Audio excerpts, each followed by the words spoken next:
90 का दशक हम में से कईयों की लाइफ का ऐसा गोल्डन पीरियड था जिसके साथ हमारी खूब यादें जुड़ी हुई हैं।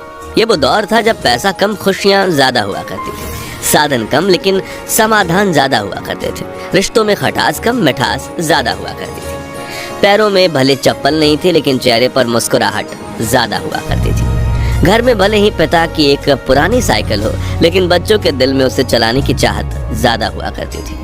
कहते हैं कि गुजरा जमाना लौट कर नहीं आता, लेकिन हम कुछ पलों के लिए समय में पीछे जाकर उस जमाने की यादों को जरूर जी सकते हैं। और आज के इस खास वीडियो में हम आपको ले चलेंगे 90 के दशक के उस दौर में जिसे देख आपके बचपन की यादें ताजा हो जाएंगी, आंखों में खुशी के आंसू भर जाएंगे और दिल कहेगा वो दिन भी क्या दिन थे। तो चलिए चलते हैं इस सुहाने सफर पर। आपको याद है उस वक्त माँ ईंट और मिट्टी से बने चूल्हे पर आग जलाकर खाना बनाया करती थी और शाम होते ही बच्चे खाने का इंतजार करते हुए माँ के साथ आंगन में बैठ जाते। चूल्हा जलाने के लिए खेत से पतली सूखी लकड़ियां तोड़कर लाई जाती थीं और जिसके घर में गाय भैंस हुआ करती थी वो उनके गोबर के उपले या थेपड़ी बनाकर उन्हें सुखाते थे, फिर चूल्हा जलाने के लिए उनका इस्तेमाल होता था। और जिसके घर गाय भैंस नहीं होती थी वो पड़ोस से या मार्केट से 1 रुपए के 2 दर्जन गोबर के उपले खरीद कर लाते थे, फिर माँ फूंक फूंक कर चूल्हा जलाने की कोशिश करती थी और जब वो जल जाता था तो बच्चों की खुशी का ठिकाना ही नहीं रहता था। वहीं जब सब्जी मंडी जाने का मौका मिलता था तो वहाँ दुकानदारों को कोयले से जलने वाले चूल्हे पर पकौड़े, समोसे और कचौड़ी बनाते देख मुंह में पानी आ जाता था। और सामान के लिए मिले पैसों से कुछ पैसे बचा के हम नाश्ता खाने में खुद को रोक नहीं पाते थे। उस समय ना वॉशिंग मशीन होती थी, ना ज्यादातर घरों में पानी के नल, तभी घर की बेटियां कुएं से बाल्टी भर के पानी ले आती और थापी से पीट पीट कर कपड़े धोया करती थी, जबकि कुछ लोग कपड़े लेकर नदी के किनारे बने घाटों में चले जाते थे और वहीं कपड़े धोकर नहा भी लेते थे। आजकल तो लगभग सभी के पास पक्के मकान हैं, लेकिन उस दौर में गांव में सिर्फ एक आधा लोगों के पास ही पक्के के मकान हुआ करते थे, बाकी गांव के पास मिट्टी से बने हुए कच्चे घर हुआ करते थे। और आपको बता दूं कि जब दीपावली का त्योहार आता था तो लोग अपने इन्हीं घरों की मिट्टी और गाय के गोबर से लीपा पोती किया करते और इसे काफी शुभ माना जाता। लोगों के घरों की दीवारें आला या ताक कहे जाने वाले ऐसे स्थान जरूर दिख जाते थे जहाँ छोटी चीजें बहुत रखी जाती थी। घर की चाबियां और शाम को जलाने वाले दिए इसी पर रखे जाते थे, लेकिन अब नए घरों में इनकी जगह ड्रेसिंग टेबल या डिजाइनर अलमारियों ने ले ली है। तस्वीरों में दिख रही ये चिड़िया उन दिनों खूब दिखा करती थी, लेकिन आज ये विलुप्त होने के कगार पर पहुंच गई है। आपने इस चिड़िया को आखिरी बार कब देखा था और इसके मधुर ध्वनि का दीदार किया था? कमेंट में बताइए। याद है रोज शाम होते ही सभी दोस्त गली के नुक्कड़ पर मिला करते थे और खूब हंसी मजाक किया करते थे। ऐसे लेकर किसी ने क्या खूब कहा है कि उस दौर में सहजता थी, सादगी थी, बंदगी थी। ये सोशल मीडिया प्लेटफॉर्म्स नहीं थे तब जिंदगी बच्चे में एक दूसरे के साथ कई मजेदार खेल खेलने की होड़ थी, जैसे कि राजा मंत्री चोर सिपाही, चिड़िया और छुपन छुपाई, इक्कल दुक्कल, गिट्टियां, अंताक्षरी, कच्चे पकड़म पकड़ाई, गिट्टी फोड़, आंख में चौली, लंगड़ी टांग, गिल्ली डंडा वगैरह। खैर इनमें से बचपन में कौन सा खेल सबसे ज्यादा आपने खेला है कमेंट्स में बताइए। और अगर बचपन में आपने ये खेल नहीं खेले तो आपने 90s के बचपन का एक सुनहरा दौर मिस किया है। वहीं ये माचिस की ताश देखकर आप में से कुछ लोगों की आंखें भर आएंगी। ये ताश वही बच्चे बनाते थे जिनके पास ताश की गड्डी खरीदने के पैसे नहीं होते थे, लेकिन अपने रूल्स के साथ अपनी ताश खेलने का मजा ही कुछ और था। याद है वो स्वादिष्ट कैंडी जो 90 के दशक की शान हुआ करती थी। गुरु चेला जिसमें कैंडी का पैकेट घुमाने पर फोटो बदल जाती थी।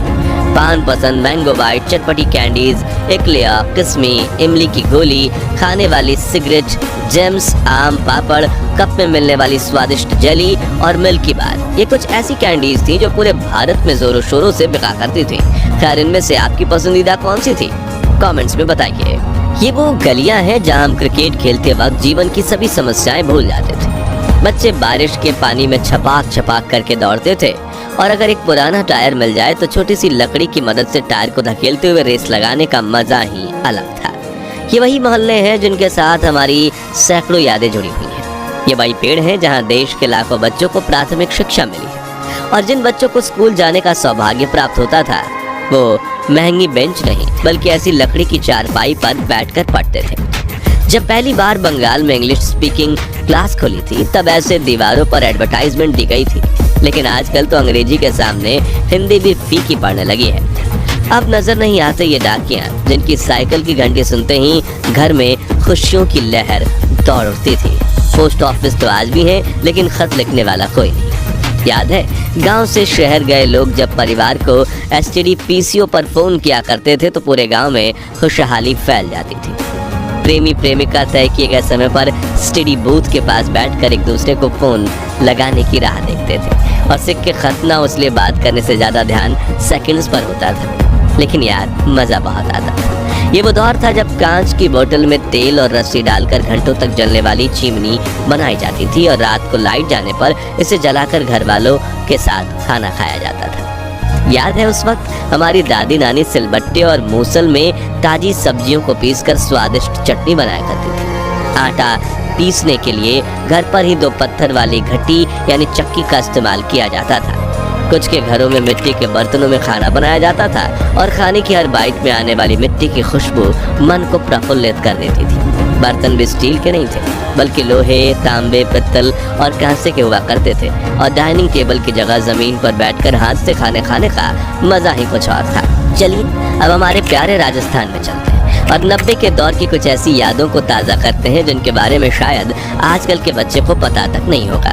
तो उस वक्त राजस्थान के गांव में कई लोक नृत्य करने वाले समूह आया करते थे, जिनमें कुछ लोग स्वदेश में बने म्यूजिक इंस्ट्रूमेंट्स बजाया करते थे और कुछ उस मधुर धुन पर नृत्य करके गांव के बच्चे बूढ़ों का दिल मोह लिया करते थे।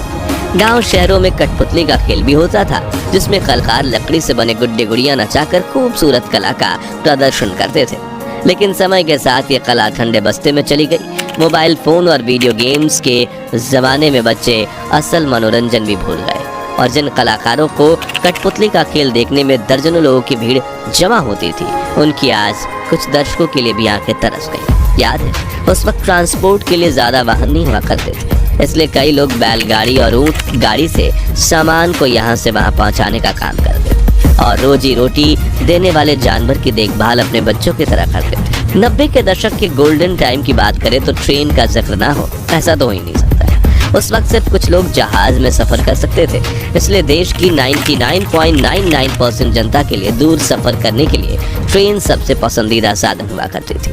एसी वाले डब्बे तो नहीं थे लेकिन मन में सफर करने की चाहत जरूर थी जो यात्रा को खूबसूरत बना देती थी। उस वक्त बस से सफर करने की खुशी भी कुछ कम नहीं थी। नौकरी पर जाना हो या कॉलेज, शहर में जाने के लिए बस एकमात्र सस्ता जरिया थी। सुबह सुबह बस स्टैंड पर बड़ी लाइन लग जाती थी। उस वक्त तो गाय बैल को भी सड़क पर घूमने की आज़ादी थी। दोस्तों आजकल की शादी बारात में दूल्हा जितनी महंगी गाड़ी में बैठता है उसका उतना ही ज्यादा भौकाल माना जाता है, लेकिन उस वक्त के दूल्हे सज धज कर घोड़ी चढ़ते थे और ढोल नगाड़ों के साथ बारात लेकर शादी करने जाते थे। दूल्हे के यार दोस्त तो मानो अपने दोस्त की शादी को एक त्योहार की तरह मानते थे और पूरे जोश के साथ बारात में नाचकर शादी में 4 चांद लगा देते थे। कोई ज्यादा अमीर होता था तो कोई ढोल नगाड़ों के साथ बैंड भी बुलाता था जिसमें बड़े से लाउड स्पीकर लगे होते थे और बैंड वाला गायक हर आवाज में ऐसे गाने गाता था कि बारातियों के पैर रुकने का नाम नहीं लेते थे। वहीं कुछ लोग इन लाउड स्पीकर्स का इस्तेमाल अपनी दुकान के प्रचार प्रसार में भी करते थे जिसमें वो अपनी ही आवाज में कुछ पंक्तियां कहकर उसे कैसेट में चला देते थे। खैर दोस्तों हमारा वो सुनहरा बचपन तो वापस लौट कर नहीं आने वाला, लेकिन हम अपनी यादों को ताज़ा करके कुछ पल की खुशी का अनुभव ज़रूर कर सकते हैं। तो अब आप भी कमेंट सेक्शन में अपने बचपन की ऐसी यादें बताइए जिन्हें याद करके आपकी आंखों में खुशी के आंसू आ जाते हैं। और ये वीडियो अच्छा लगा हो तो इसे लाइक और शेयर करके 21,000 लाइक्स के लक्ष्य को हासिल करने में हमारी मदद कीजिए और इस सीरीज़ के अगले पार्ट के लिए चैनल को सब्सक्राइब करके पास वाली घंटी जरूर बजा दीजिए। धन्यवाद।